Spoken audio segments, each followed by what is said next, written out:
Oh, hello there. I'm Bilchan. I'm Nimakung. I'm Banchan. In this class, I'll read to all of you. Chapter 10, Section 4 of Adventures of Sherlock Holmes. As. Ah. The Adventures of Sherlock Holmes. Author Conan Doyle. Chapter 10, Section 4.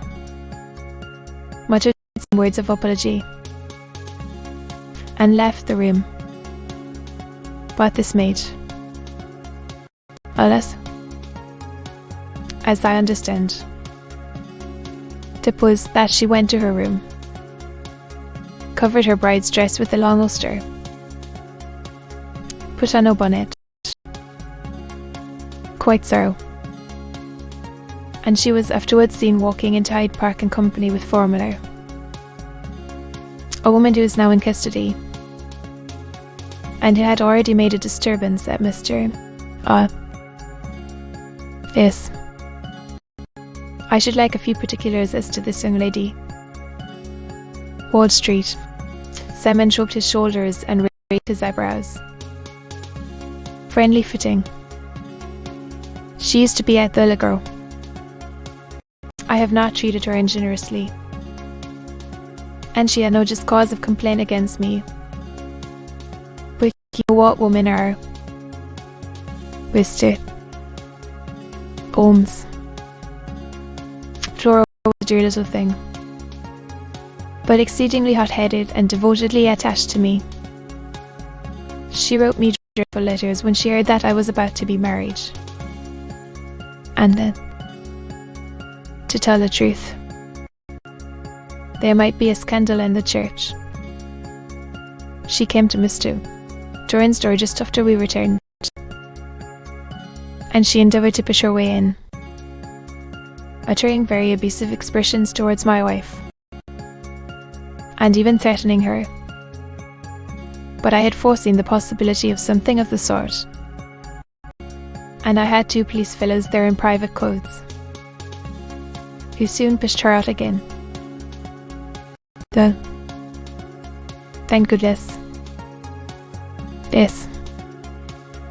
That is what Mr. Lestrade of Scotland Yard looks upon as so serious. Well, you think so. I did not say a probable one. Still, jealousy is a strange transformer of characters. Well, really, I came to seek a theory, not to propound one. I have given you all the facts. Since you ask me, however, this affair, the consciousness that she had made so immense a social stride, in short, well, really, when I consider that she has turned her back, you will not say upon me. Well, certainly that is also a conceivable hypothesis, said Holmes, smiling. And now, Wall Street, Simon. I think that I have nearly all my data. Quite so. Then I do not think that I need to detain you longer. Should you be fortunate enough to solve this problem, said our client. Listen. Well. Then. Wall Street. Simon shook his head. I am afraid that it will take wiser heads than yours or mine, he remarked. And bowing in a stately, old-fashioned manner, he departed. It is very good of Wall Street, Sherlock Holmes. Laughing. This is questioning. I have notes of several similar cases, though none, as I remarked before, which were quite as prompt. My whole examination served to turn my conjecture into a certainty.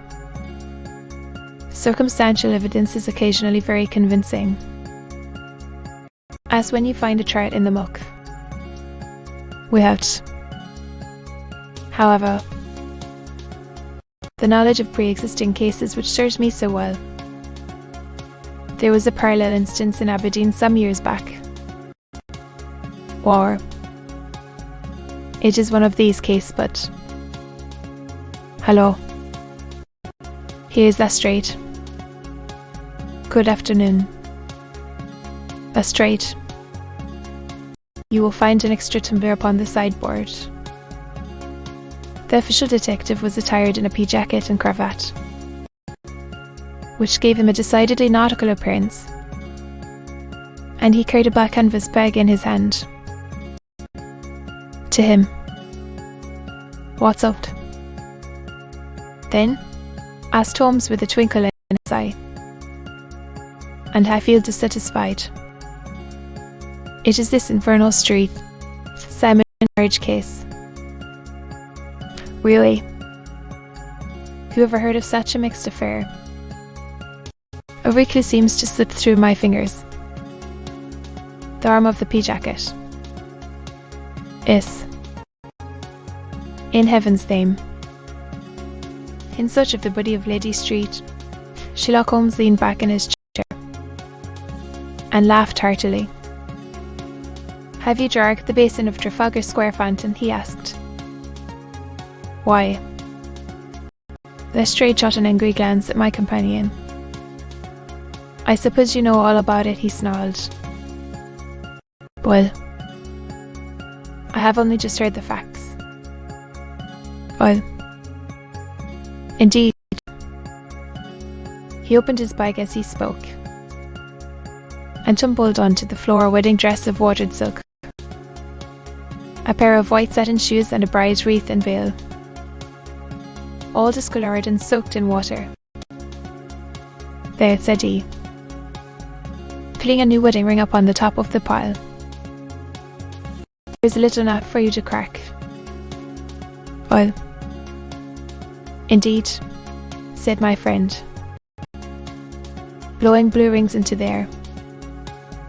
Oh, they were found floating near the margin by a park keeper. They have been identified as her clothes, by the same brilliant reasoning. To be continued.